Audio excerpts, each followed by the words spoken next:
All right, we heard it before. Now we have confirmation that the Texans, when they traded up for CJ Stroud, they took him from the Titans. Plus, how CJ Stroud handles his ultimate disappointment, a little case study for you. Let's go inside the locker room. Yeah. Yeah. It's the locker room on YouTube. You know what it is. Let's get it. Hey. Locker room, yeah, we in the locker room. Texas talk, yeah, you know what we about to do. Localize, every angle's what we really do.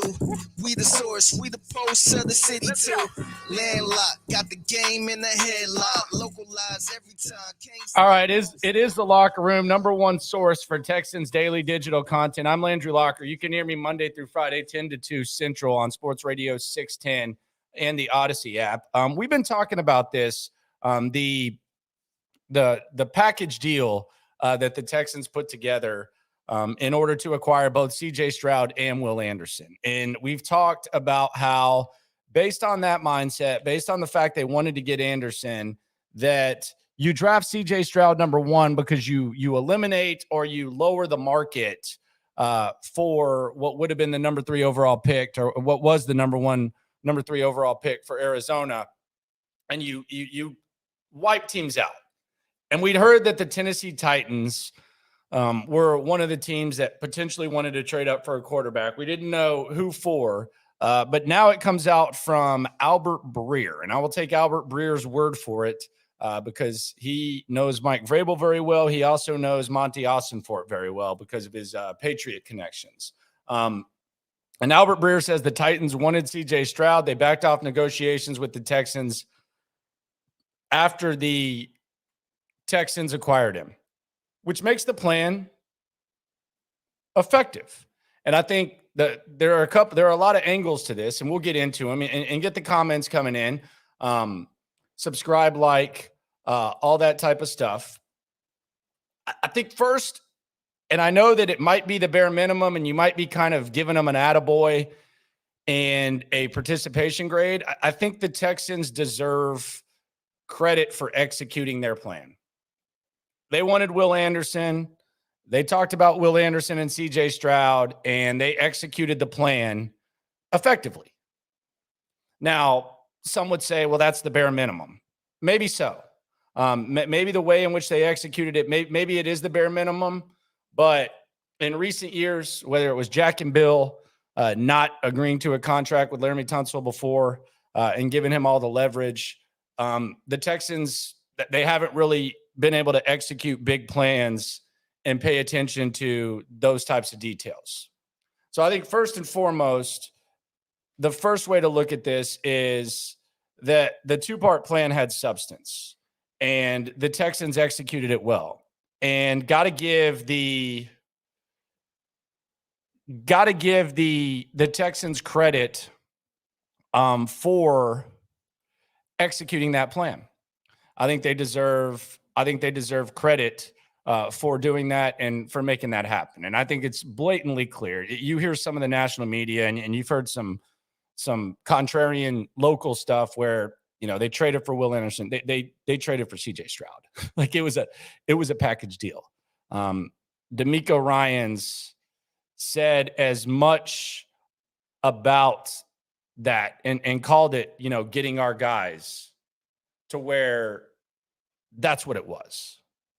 That's what it was. And the Texans deserve credit for executing that. I also think there are some other ways to look at this. And I think that one way to look at it is there are more layers to the story now with CJ Stroud. And I've talked about this earlier this week and how the best thing about drafts, and the thing that I think is the most exciting thing about talking about drafts, is the build up to it. You've got to take the draft dialogue for what it is, but you also, afterwards, it doesn't stop. like you're always talking about, well, we could have done this or we could have gotten this, and there's connections, and you're always connected to guys in your draft class. And we've talked about the CJ Stroud connections. By the way, subscribe, like, it is the locker room. Appreciate everyone for rolling through. We're about 130 deep. We'll get this up. I'm going early for the other guys who do their thing today at this time. Shout out to Brown Chubby Bear, and shout out to all the other folks who go late. Texans Cap, I think, is going late today. We already have CJ Stroud connected to Bryce Young.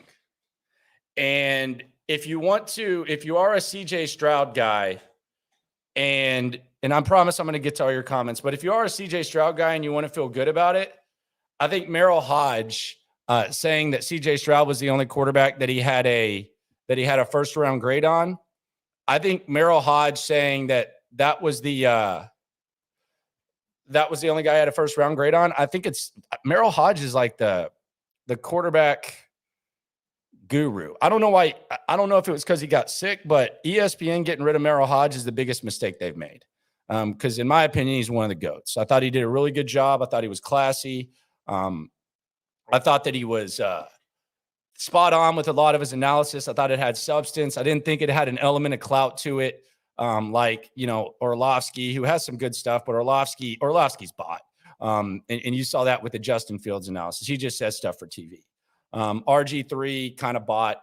Not talking about the guys that are actually, on the stage at the draft, but like I thought Merrill Hodge is one of the best. I thought Merrill Hodge was absolutely one of the best. But he said, and back when the Texans had the number 1 pick and the Texans were deciding about whether or not they should draft Johnny Manziel, you had Merrill Hodge say, I wouldn't draft him in the 5th or 6th round. I wouldn't do that. And then he was talking about the Clowney pick, and he said, look, Khalil Mack's going to be a better player than Jadeveon Clowney. It's not going to be close. And maybe there were a small portion of people saying that, but Merrill Hodge was on the record of saying that. And I played these clips today. If you want to go back and listen on the Odyssey app, 11:20, and I think Sean Pendergast is going to play him tomorrow at 6 because he liked him. But then if you go to last year's quarterbacks, this was on 93.7 The Fan. So you have it on the ESPN set, and then you have it on 93.7 The Fan last year. Before the draft, when people were talking about Malik Willis going top 10, and people were talking about, Desmond Ridder and some of these other guys, Merrill Hodge straight up said, man, look, I wouldn't take any of these other quarterbacks in the first round. Pickett's the only one who has a first round grade. Anything else would be silly.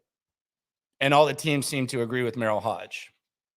So he was on Dan Patrick this week, and Merrill Hodge, take it for whatever you want to take it for.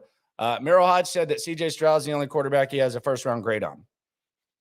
And he went into in-depth analysis. Again, 11:20, fire up the Odyssey app, AUDACY, while you're subscribing, liking, right along with me too on there as well. I do believe it is a show of record in town. We get players on.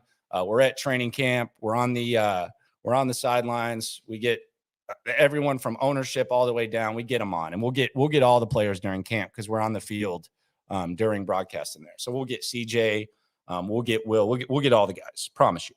And I'll bring it to you here as well. But just fire up the Odyssey app if you're a Texans fan. I know a lot of Texans fans went away. If you're coming back, ride with me. Started this channel at the start of last season. Finally got some encouragement and go ahead from the bosses. The new boss, he's been very encouraging. The big boss has been encouraging. And just sprinkling this in with the show because sometimes, stuff can get buried on the radio. But I'm bringing this to you daily. Not coming and going. Not going anywhere. So subscribe. But Merrill Hodge, as I go on my tangent, Merrill Hodge is really a guy who has a very good track record of, saying who is good at quarterback and who's not and going in detail. He says it's CJ Stroud. So we'll see where that goes, but that's just an interesting element. The CJ Stroud connections, though. So he's connected to Bryce Young. He's connected to Anthony Richardson because Anthony Richardson's drafted in the division and drafted 2 picks later. He's connected to Will Levis because Will Levis went 33rd. And now he's even more connected to the Tennessee Titans because the Tennessee Titans, according to reports and according to what we were saying, the Tennessee Titans wanted CJ Stroud. Now, you can do with that what you want. I'm not a buzzkill when it comes to fandom. So if you're a Texans fan and you naturally hate the old Oilers, you kind of want to stick those middle fingers up and say, screw y'all, we got your guy. Have a little fun back and forth. But it doesn't necessarily guarantee that the Texans did the right thing. You know, sports are a fluid process. We're going to figure out, you know, whether this was the right thing or not. But there are like examples of where sometimes not making the deal can kind of work out in the opposite way than you originally thought. And I'll use the other team in Texas since we're talking about all the NFL teams that have played in Texas, besides the Chiefs, Dallas Texans. Shout out to that throwback. The Dallas Cowboys right now have one of the most respected front offices in the NFL. They have one of the most respected front offices in the NFL. And some of their biggest hits have actually been when they didn't actually intend to get the guy that they ended up getting. Sometimes multiple times. Sometimes they had multiple options. And I'll use 2 of their best players as an example. Dak Prescott was their 3rd option at quarterback in that draft. The Cowboys they were going to try to trade up for Paxton Lynch, who was sitting in the bowling alley with those damn sunglasses on. And that fell through. And then they were going to try to trade up for Connor Cook, who I don't even think was a team captain despite starting multiple years at Michigan State. And that fell through. So they settled for Dak Prescott. And I'm not saying Dak Prescott is the end-all, be-all. I know he's a polarizing figure, but I think we can all agree, like even the biggest Dak Prescott hater can agree that he's a lot better than those two. Those 2 guys aren't even in the NFL.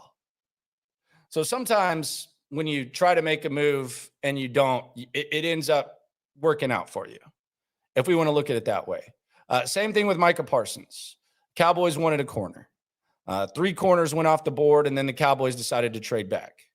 And they just said, okay, we'll take the Micah Parsons guy. And now Micah Parsons is one of the best players in the NFL. So sometimes whenever you trade, it can work out, or try to trade and you fail, it can end up working out in your favor.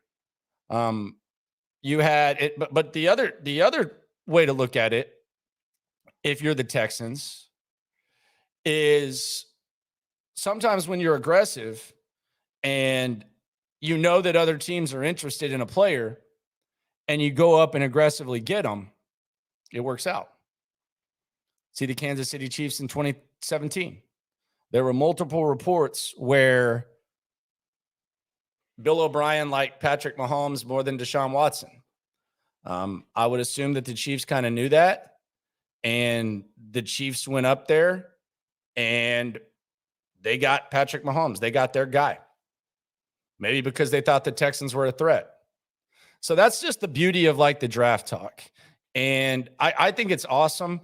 I do think you take it with a grain of salt leading up to it. And I think we can all learn at least one lesson, that quarterback talk is BS. I talked about this leading up to the draft. I did not believe Hendon Hooker was going to be a first-round pick. I didn't think the Texans were going to take CJ, and I still don't think like the week before that they intended to. At 1 minute, we thought it was CJ. Then there was talk about, 4 quarterbacks going in the top 5. I think you got to take that with a grain of salt. But I think the beauty of all that is it's fun. The Odyssey app, Smokey, AUDACY, 10-2 in the loop, AUDACY. And it is free. Just download it and keep it going. But that's the beauty of like draft talk. And you talk about it forever. You talk about it forever. Like, hell, it's 2006 and the Texans pass on Vince and Reggie. You can still go anywhere in Houston and you'll have folks saying, man, the Texans should have drafted Vince or Reggie. I mean, JJ Watt got booed. I mean, that's one of the things that he talks about the most is how he got booed. So it's a fluid process, but in this situation with the Texans, with the way in which they executed the plan, with the vibe of the fan base, with all the connections in the division, with it being a quarterback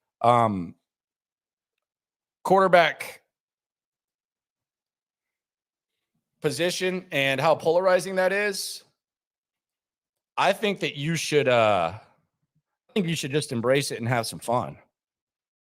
And there are a lot of things and ways to look at, the CJ Stroud thing where if it doesn't work out, how you look at it. But in today's NFL with the extra draft equity, the cost of, and I think you can look at 2 of D'Amico's mentors, the cost of drafting a quarterback number 2 is not as costly as it was back in the day. And I think there's a lot of stuff that's kind of like a dated philosophy that people just kind of repeat. Like when you hear people say, well, if you don't hit on a quarterback in the top 10, it cripples your franchise. Even people who didn't want the Texans to take a quarterback that had an ounce of logic weren't saying that. Like it used to cripple your franchise because back in the day, and I sound old as hell. We don't have to go that far back. What do we got to go back? Like 10, 15 years? Back in the day, you draft a quarterback number 1, he's getting $50, $60 million right off the top. And he's already getting paid like he's one of the best quarterbacks in the league. That's not the case now. That's not the case at all now. Trevor Lawrence is extremely underpaid. And that's why now the NFL's transitioned to where people say you got to capitalize on, having a quarterback on the rookie deal. But that's just not the case anymore. The Jets drafted Zach Wilson. It didn't work out. And this is where the philosophy of some people say you swing for the fences comes into play. The Jets drafted Zach Wilson. They're fine. The 49ers drafted Robert Saleh. They're fine. Now, why are they fine? Why are the 49ers and the Jets fine? The 49ers and the Jets are fine because they have good cultures and they have GMs who know how to draft. And the 49ers have one of the best coaches in the NFL. So this notion that you automatically fall off if you don't hit on the quarterback, that's not necessarily true. You also had Arizona who drafted a guy at 10 in Josh Rosen, and they just punted on it the very next year. They wouldn't have been able to do that back in the day with the old salary scale. So that's just kind of a little bit of an outlook of the connections, but the connections definitely run deep with the news that the Texans beat out the Titans when it came to executing their plan, and getting their guy CJ Stroud. Still a lot of time to assess this. Still a lot of things to go over. I'll get to the comments on the side. I'm marking them. I'll say this about CJ Stroud, and I'm seeing a comment here about CJ Stroud that I wanted to touch on. There's a lot of talk about national media. hating. This is from TJ. He says on In the Loop, it sounds like you're coming around on Stroud. Here's the thing about CJ Stroud. And this is what I'll make clear. I'll go back to a tweet that I had going back in September, and I actually did a full segment on the Pivot podcast. I've always said, and I've always maintained that CJ Stroud seems like a great young man. I've never really questioned that. Now, whether I thought that, with the other options that you take him at 2, whether I was a Bryce guy or not, that's completely different. But you can look at that September 3rd, 2022. I think that was when the pivot came out and there was other stuff going on. I've always liked the kind of guy that CJ Stroud is and the type of young man he is. And quite frankly, the only thing that we have to judge CJ Stroud by right now, and we'll get to this point where the Texans, where we're judging him by what he does on the field. And I think in a lot of ways, that's going to be tied to Bobby Slowick. But right now, all you're judging CJ Stroud by is you're judging CJ Stroud by what he says, how he handles himself in front of the media. And that's it. What his teammates say about him. There's nothing to really judge. And if you're just judging that, it's impossible not to fall in love with CJ Stroud. I've never once questioned CJ Stroud's character. I didn't even like question the test. I don't know what the S2 test effing is. I'm always going to be honest with y'all. I don't know what the S2 test is. So I have no idea. But what we're judging CJ Stroud on right now, and you're digging into it, is the character. And I've actually got a case study for you guys that I think you're actually going to like. I think you're going to like this a lot. It's CJ Stroud, because the biggest question about guys that come from Alabama or Ohio State is, how are they going to handle losing? And I decided to go back, hashtag lab work. We talk about this a lot on In the Loop. Joe's saying they're going to go 9-7. There's 17 games now, sir. So you're stuck in the old NFL too. You're on that old rookie scale. Shout out to Joe. Shout out to everyone in here. But you always wonder, like, how are these guys going to handle losing? Because they're not used to it. And I think you can go back. I remember the Texas OU game when Kyler Murray lost to the Longhorns and Sam Ehlinger. I was actually there. He refused to shake Sam Ehlinger's hand.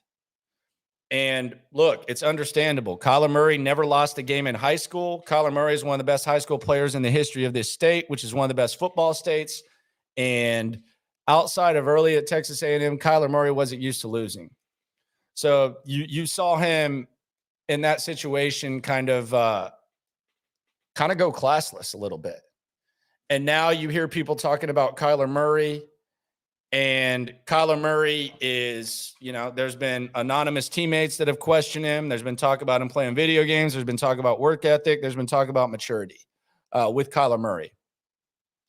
So I decided to, and I think CJ Stroud lost 4 or 5 games at Ohio State. I decided to just go back because I am the podium critic and I love a press conference. I decided to go back and listen to how CJ Stroud handled the most heartbreaking loss of his career. And it's a game that we talk about a lot. It's the loss to Georgia. And just how CJ Stroud handled that in the moment. Not after he had time, but in the moment at the podium with grass stains still on his jersey, the heartbreak, the fact that he lost because of a missed field goal, and he had his best game. But let's just listen. And this is why when you talk about, character and stuff like that, I don't know that I would be able to handle it the way CJ did. And I think if you're a CJ fan, you're going to like him even more. If you were maybe hesitant towards drafting a quarterback, he's easy to root for and you have no problem being wrong. We all want the same thing. I want CJ to be great. But this is what CJ, how he handled the loss. And let's start with CJ Stroud on the missed field goal and the missed opportunity. This is CJ Stroud after Ohio State lost to Georgia at the podium. Yeah, first and foremost, I just want to give all glory and praise to my Lord and Savior, Jesus Christ. Amazing just to be out there in that atmosphere and just have the opportunity to play with my brothers again. And yeah, I mean, I'll just try to leave it all on the line. I really, honestly, games like this, I mean, you're lost for words and they come down to one play, but honestly, it doesn't come down to one play. So many things that line up to those plays, but that last drive, man, I seen how much time we had with timeouts, and I knew that we could do it, and I tried my hardest to get us down there. I mean, I got to maybe split somebody else, make another move, try to just get a little more, but I mean, I tried my hardest. I think I left my heart out on that field, and of course, I mean, it's something that is heavy on the heart, and it's gonna be tough. But I mean, I don't want to go out there with anybody else. I love my teammates so much. We put everything on the line, and I would never want to do it with anybody else. All right, so that's talking about the actual disappointment of the field goal, and you can hear him. I mean, first he wants to thank God.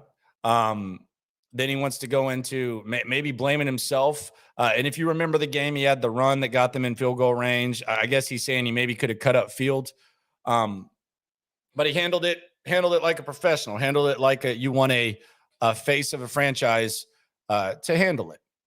So if you follow Ohio State, if you follow the University of Texas, and the University of Texas is the most delusional fan base there is. I'm one of them. I've been a Longhorn fan since birth. That's where I was born. That was where my parents met. But big colleges are delusional, especially like the Ohio States and Alabama. As soon as Nick Saban loses a game, he sucks. The quarterback sucks. Everyone sucks. Same thing at Ohio State. The coach sucks. Ryan Day sucks. The quarterback sucks. They all suck. And Ohio State players have to deal with that. And CJ Stroud knew that. This was CJ Stroud with Ryan Day up there. And Ryan Day's being asked about the game plan, specifically the decision after they got in field goal range to not necessarily get closer. Here was how CJ Stroud answered that. And he actually pretty much took the microphone from his head coach to say this.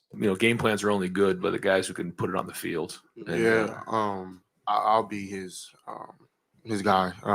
It's a great game plan. I mean, without the right plays, you can't make plays. So, I mean, we all have jobs, and Coach Day did a hell of a job. Coach Wilson did a hell of a job. Coach Key did a hell of a job. Coach Dennis, Coach Fitch, Coach Alfred, Coach Fry. So many moving pieces. And even the defensive coaches did a hell of a job. I mean, Coach Hart, really everybody. So, like, we really were dialed in on what we were going to do. I feel like we did that. And Coach Day called a hell of a game. Our game plan was superb. We have so many, like we said, we have 1,500 reps. So it's like when we were out there, it's kind of like you knew was kind of gonna happen. And when you're playing like that, I mean, you're playing free. That was one of the most fun games I've ever been played in my life. That probably was the most fun game I've ever played in my life. And it just sucks that it has to come down like that. But I mean, God's plan is something that you don't really understand in the moment. It's something that you really won't understand maybe ever, but he thinks greater than us. He knows greater than us, and he does greater than us. So, I mean, that was his plan for that to happen, and they fought too. A hell of a team, great team. Coach Smart did a hell of a job. But I think we should have won the game, of course. I definitely think we should have won the game. So we just got to lick our wounds and keep going. But Coach Day did a hell of a job, man. His leadership, and even though people would talk and do this and do that, and he just keeps showing up. And when you see a man like that, that's a true man in the arena. We owned up our mistakes, and we just kept swinging like our culture is. And, I mean, I wouldn't want to play with anybody else. Coach Day, hell of a coach. This is the thing that I think is the most impressive about that. And I keep using Texas examples because that's the squad that I follow. But I remember when Chris Sims, after Texas, Oklahoma, and God, he put me through some pain in Texas OU. Dad would never let me leave a game early at Texas, Oklahoma. But when Chris Sims was up at the podium after his final defeat, he couldn't even answer the question. And this is a guy that grew up with an NFL father. CJ Stroud grew up with his father incarcerated. He grew up with his mom. And this guy, when Chris Sims was up there, Mac Brown could see how flustered and how shook he was. And Mac Brown had to take the effing microphone from Chris Sims and answer the question. And it was like a big deal. It might have been necessary, quite frankly, because we're talking about kids. We're talking about kids in their early 20s. So I'm not questioning Chris Sims. All I'm saying is, in that situation, Mac Brown had to take the microphone from Chris Sims after the loss. CJ Stroud goes out there and plays the game of his life. He suffers the biggest heartbreak of his life. He has his head coach up there having to answer questions. And CJ Stroud grabs the microphone from his coach to defend him. I don't know what CJ Stroud's going to end up being as an NFL quarterback. The odds are against you, even if you're taken in the first round. But that's pretty damn impressive, especially when you factor in just what CJ Stroud has come through and what CJ Stroud did on that field. He could have easily let the coach take the brunt of it. That's impressive, man. Like that's beyond impressive. And I think like, and you talk about like coming around on CJ Stroud. I've never questioned the character, but when you go back and you listen to that, and this is the only place where you'll get that. Not too many people are digging that up. That's impressive as hell. I mean, that's impressive as hell. I mean, he interrupted his damn coach. You know, game plans are only good by the guys who can put it on the field. And, Yeah. I'll be his guy. I'll be his guy. A coach up there makes damn near $10 million and you just lost and you're being his guy. I've seen many instances. And there was actually an instance with Will Anderson and Bryce Young. Will Anderson and Bryce Young. And I'm not knocking them. I'm not knocking either one of those young men. But when they lost the national championship to Georgia, and I think you will remember this moment, when they were about to leave, and Will handled himself great, Bryce Young handled himself great. But when they were about to leave, Nick Saban had to grab the mic and say, you know, I love these guys. I love these guys. These are my guys. I want you to know one game doesn't define them, blah, blah, blah. Nick Saban had to say that.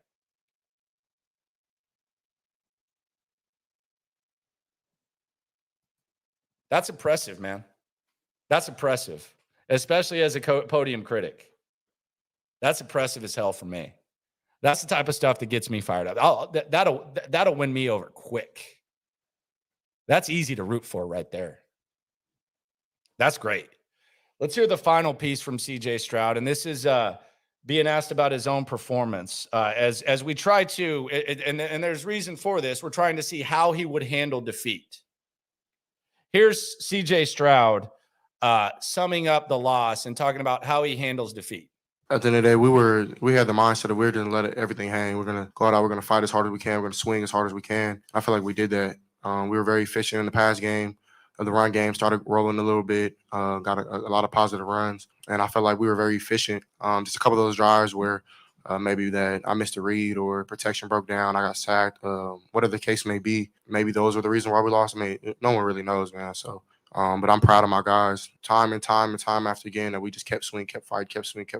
You're going to have some regrets on certain plays and wish you did this, wish you did that. At the end of the day, man, it's a man in the arena. It's hard to do what we do. It's hard, but it's a blessing at the same time. So you got to be joyful in these type of moments. Of course, I'm not sitting here smiling, happy, but I mean, God is still amazing to me. He still blesses me, blesses Coach, blesses Zach in so many ways. Of course, you want to win things like this, and this means a lot to us. I mean, me and Coach Dave, man, like we get up early every morning on the phone constantly, whatever we can do to win and put smiles on people's faces. I mean, it's tough. My mom, she goes through a lot. His Coach Dave's wife goes through a lot. My family, people from home, but I wouldn't regret anything. I wouldn't take anything back. And I'm blessed to have a coach like Coach Day. I'm blessed to have my teammates that I have, and I wouldn't want to go out there doing anybody else. So there you go. And I mean, that's if that's what we're going to be judging before we get to training camp in everything else, it's going to be, I mean, there's the approval rating is only going to go higher. But as someone who calls himself the podium critic, that's just really, really, really, really solid stuff from him. Extremely impressive stuff from CJ Stroud. Let's go to the comments again. Subscribe, like. It is the Locker Room, #1 source for Texans daily digital content. Let's go to some of the comments. Keener has a conspiracy theory. Says his money on the Colts leaking S2. Don't see D'Amico making that play. Too much risk of destroying relationships. I don't know. I mean, maybe the S2 just got released because that's the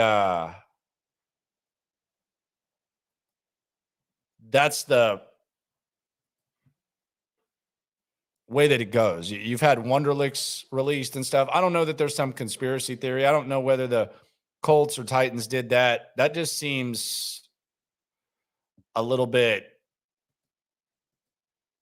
extremely hypothetical. I don't have any idea. Asks, why are all these national media people hating the Texans so much? I don't know. Are they?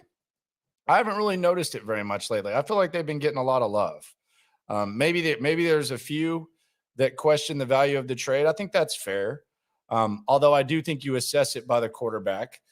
But I really haven't noticed a lot of national hate. Quite frankly, they've deserved it in the past, especially in recent history. I mean, anytime you empower King Bill the way they did and you let the POS even walk in your building, person of service Jack Easterby, I mean, you deserve criticism. Now, the stuff that Bob McNair got and some of the stuff they said was absolute garbage. And it was pathetic. It was low-hanging fruit. It was trash. And I think that's kind of gone away. But as far as like some of the criticism, I think it's just there. And, you know, if people don't like the value of the trade, I can understand that. I think it's fair, but I haven't, if you have, tell me specifically who's hating. We have the natural Houston chip on our shoulder. But I haven't really noticed as much national hate as of late. So just let me know who you're talking about, my friend. Brown Chubby Bear. What's up, BCB? I think he's doing his thing tonight too. So check out BCB, check out Texans Cap. He says they wanted 2 of the top 5 players in the draft and they got them. I think it's worth the price that we paid. Okay. I don't think you're alone. And we shall see. I do always get a kick, though, out of people. And I think this is funny when someone tries to sound smart and says, well, as a coach, you pay the price that you want for the players you want. And as a general manager, you go do that. Really? So that's how easy it is? That's how we assess it? You go up and get your guys and pay whatever price? That's a stupid way to evaluate moves. I mean, if that was the case, there would never be a bad trade. Yeah, you pay your price, you go get your guys. Okay, Bill O'Brien. I mean, he paid the price to go get David Johnson. So I don't mind like the different sides of it, but like that sort of reasoning, like if you're defending the move, I mean, then there's never been a bad move for you at all. Like there's never been a bad trade, not in the history of ever. Mike says the Texans deserve credit, but let's be real. We're just in the honeymoon period. Hopefully CJ can make chicken salad out of chicken bleep at wide receiver. That is 100% true, my friend. 100% true. It definitely is the honeymoon phase. The draft buildup is gone. You know what your squad's going to be. The quarterback that you selected is the charisma that he possesses is such to where the approval rating is only going to increase. So you are absolutely correct, my friend. It is the honeymoon period, and there is concern at wide receiver and what exactly these guys can do. So you are 100% right. JJ says that guy on with Cowherd is such a Texans hater. Like, why, bro? Are you talking about Jason McIntyre? I don't know why he's there. If that's who you're talking about, I think he's like a good, like digital or something. I don't know that guy.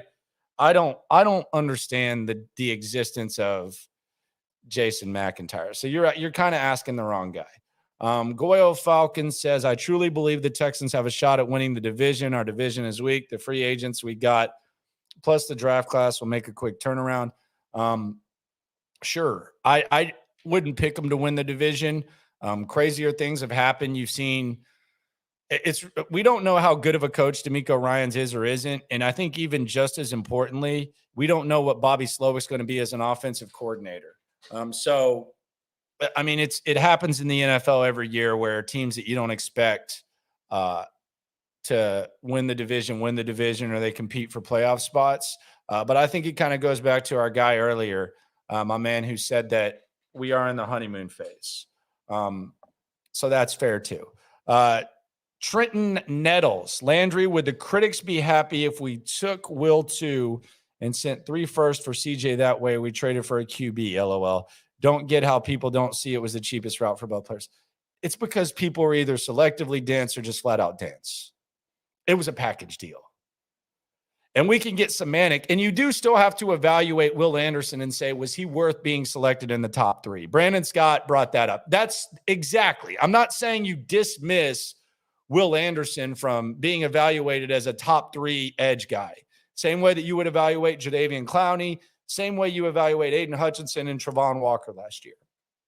Was he worth the number 3 pick? Yeah, you have to figure that out. And we'll be able to assess that through the last few years or through the next few years. But as far as they liked Will Anderson more than anyone, or at least as much as anyone. And when they were talking about Will Anderson and CJ Stroud, they decided we want to get both. And you had to take CJ before Will. So when you judge this trade, you don't judge it on Will Anderson. Will Anderson could suck. Like, Will Anderson could end up being a complete bust. And you still judge it based on CJ Stroud because it was a package deal. They didn't just draft CJ Stroud and all of a sudden say, you know what? We should trade up for Will Anderson. The guy that we love, the guy that we think's the leader of our defense, the guy DeMeco loves, the guy Caserio loves. We should do that. No, it was a laid out plan. So you judge it based on the quarterback. And if you want to get semantic and just chase your tail around and try to look at it differently, go ahead. But it's about the quarterback. Got to avoid being in the top 5 next year, at the very least, so that you're not, connecting CJ to some of those other guys. Keener 713. The trade up makes more sense off paper. Our locker room will be better. Our catalysts of culture, and they seem to be guys that will sign reasonable contracts to allow the team to build. They're going to get paid. If you think David Mulligetta, first of all, we're getting ahead of ourselves. Like, less than half of NFL players and rookies get second contracts. So we're getting ahead of ourselves. But if you think Will Anderson's agent, who just got Jalen Hurts the highest contract in NFL history, and David Mulligetta, who's David Mulligetta, who we know well, are going to get their guys to sign, for less, not going to happen, my friend. I see Richardson being either Vince Young or 2.0 or Lamar Jackson, no in between. Okay. Talking about Anthony Richardson. So he's going to be rookie of the year and fall off, or he's going to win an MVP like Lamar Jackson. That's interesting. Adam says he hopes we face the Colts early on and the Titans later in the year when Levis takes over. I like where your head's at there. I also want to get probably Arizona maybe early because there's no Kyler, or maybe late because they might be winning. Let's just say you just want Arizona, if we're being honest. Randall says, I was mad as hell when we won the last game of the year, but I'm glad we won now. So he's coming around on the CJ Stroud thing. Crumpy. Stroud was the player they had to have in this draft. Logic dictated it. Value dictated it. The roster dictated it. God, what is he writing a damn speech for Abe Lincoln? Lord, man, you should write speeches for politicians. Value dictated it. The roster dictated it. Logic dictated it. Excited to see wherever this goes. The process was wise. Crumpy's a doctor and a speechwriter. Frank Z. Tank Dell had the most receiving yards in NCAA. I keep hearing this, and I'm not down on Tank Dell. My co-host has kind of become the guy that's trying to tap the brakes on Tank Dell. The OG John Lopez. I don't know that is true, and he was second in receptions. But let's be honest, that's not quite the end all be all in college ball. Someone texted in today and said, you can't argue with production. And my response was, sure you can. When it comes to college to NFL, you most certainly can argue with production. But yeah, we'll see how Tank goes.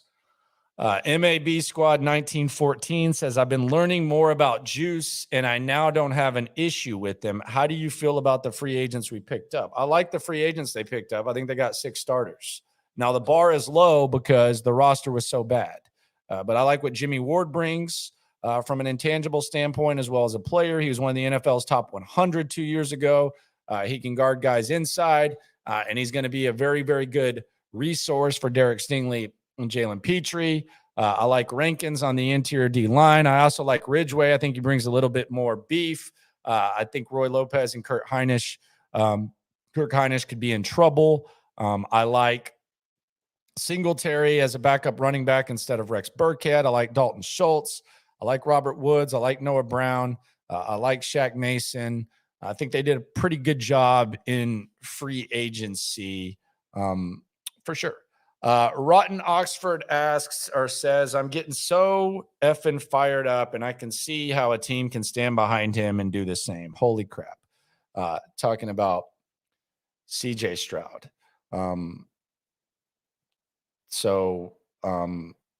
There we go. Okay. I guess Brown Chubby Bear did his podcast yesterday. And he said that he had this dude. That sounds great. We had the dude from NBC Sports that graded the Texans draft, a big D. Oh, yeah, I saw that clip. You were like, I disagree, but, we had a really good conversation. That's a Brown. I think that was a bad Brown Chubby Bear impression, but I love Brown Chubby Bear. But good job getting that guy on and talking about your feels. Adam says last year we won 7 games by under a TD and had a tie. Yeah, there were some close ones. C Royal TV says, nah, you have to judge it on Anderson because we did not have to trade back up for a DE and we could have stayed put and kept our picks. What if they liked the DN more than the quarterback? And they look at it as they were trading up for the quarterback. Like, this is not hard. Like, if you've been in this, like if you've been in this city, you followed like the whole draft process. Like that's what they were doing. Now we can say, well, they just wanted CJ and they could have went and got an edge guy. No, it's a package deal, but it's going to come down to the quarterback and the value that he brings. And if the Anderson thing flops, maybe we can give like complete revisionist history, but let's at least understand what the line of thinking was there and why they did this. And I don't want to like grasp for straws, but CJ was clearly the guy that got the late momentum. So we'll see what happens. Steven says, Will Anderson is next Mario Williams. Get 12 sucks. I don't know what that means. That's good, right? I mean, you're not saying that as like an insult, right? Like you like him, right? Luis talking about John Mechie. Why are we assuming Mechie is a slot only? He played 65% of his snaps on the outside in 2021 per PFF. I think we assume that a lot of guys are slots in college, especially from big programs. And I think a lot of times it bites you in the ass. They did it with Justin Jefferson. They're doing it with Jackson Smith and Jigba. And I don't think Mechie's as good as those two guys, but there are guys like when you go to schools like that, a lot of times there are already guys that can line up on the outside. So if you're really good in the slot, you stay in the slot. But I think that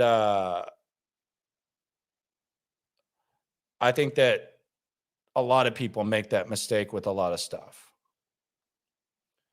Someone's asking about Jarvis Landry. I don't know what would he do here. I mean, I know he ran the system in Cleveland. he'll do some dirty work. But I mean, are you really upgrading with Jarvis Landry? I saw it might have been DJ. He brought up Corey Davis for what? Like, what are you really gaining from Corey Davis? I know he can block, but you got Noah Brown, you got Nico, got to figure that out, and you got Hutchinson. Like, the result, the solution to the wide receiver thing is not, and the solution is not, hey, let's bring in guys off the street. I just don't get that. Manny asks, do you see Eric Tomlinson taking Brevin Jordan's spot? I don't know that Brevin Jordan even has a spot right now. I think Brevin Jordan's going to have to take a spot. Beck can block. He can play fullback. He can do a lot of things. I think he's a little bit underrated as a receiver. Dalton Schultz has been one of the more productive receiving tight ends in the league. Quiterianu showed you a lot. They thought that he was more of a blocker. He showed you stuff as a receiver. And then Tomlinson, who they just brought in, he started a decent amount of games last year.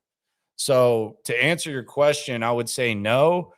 But the reason I'm saying no is because I don't think Brevin Jordan has a spot on this team right now.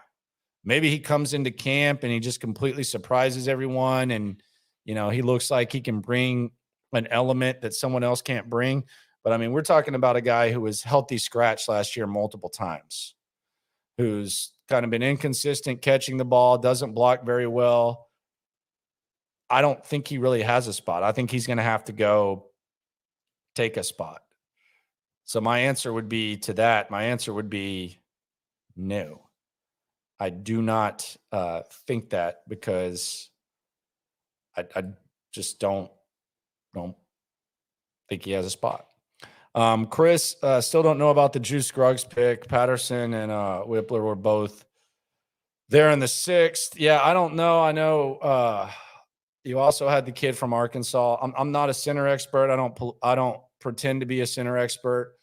I would hope that if you're going to trade up for a center and you're going to ignore the fact that Marvin Mims was there, that you have a clue what you're doing for the Texans when it comes to trading up for a guy. I do like that they got Patterson too. I'm glad that they took 2 centers, but I would be being very disingenuous, and I would be being very, very much a fraud if I tried to sit here and tell you without crunching the tape what I thought of Juice Scruggs.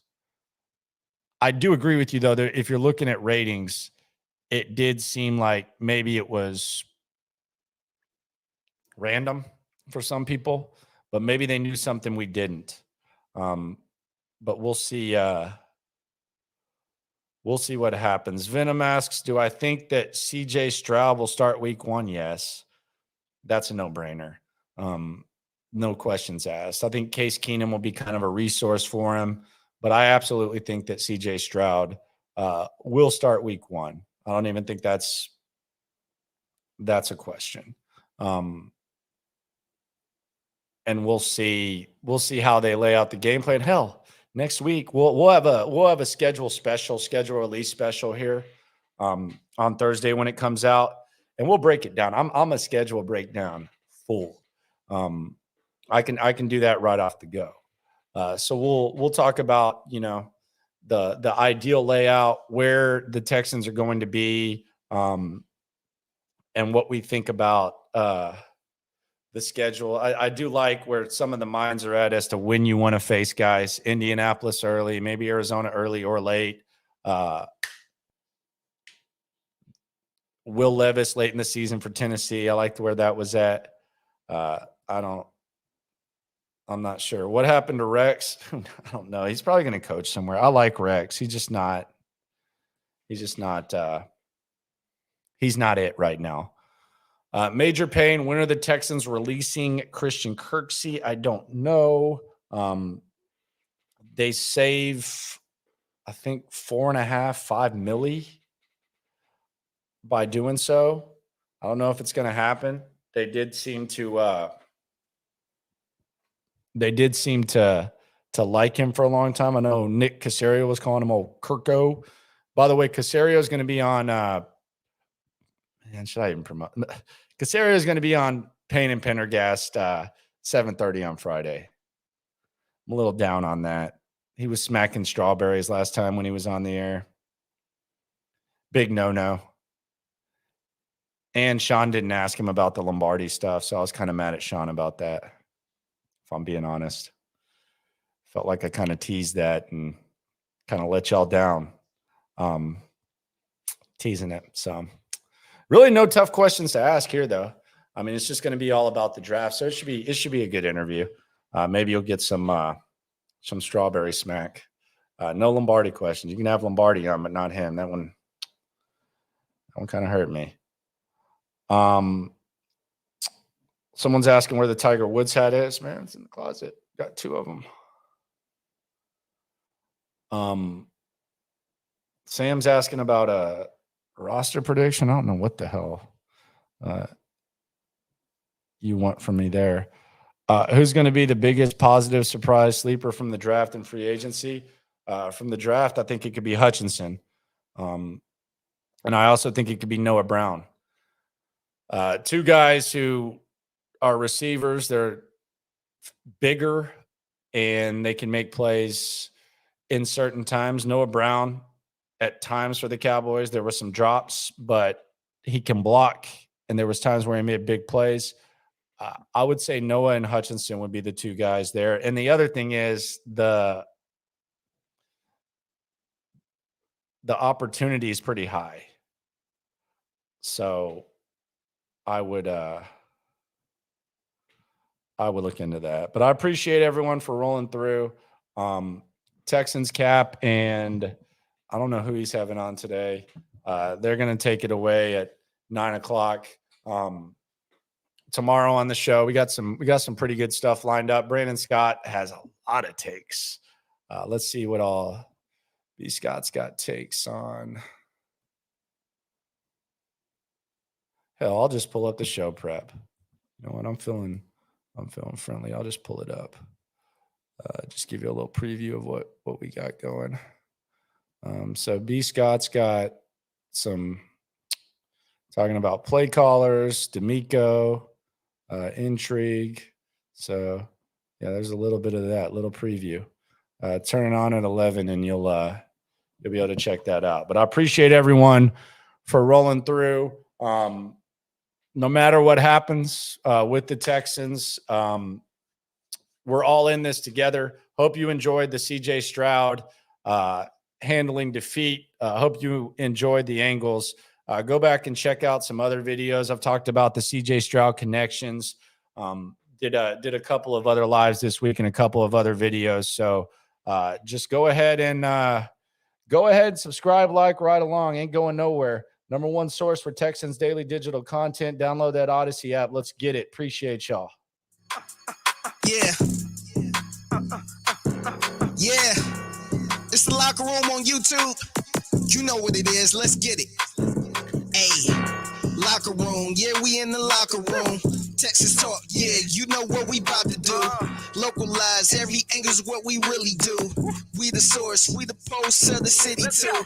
Landlocked. Got the game in the headlock. Localize every time. Can't stop, won't stop. Yeah, we top 2 and we not 2. Plugged in daily digital on YouTube. We got taste for days. Opinions to give. We got takeaways.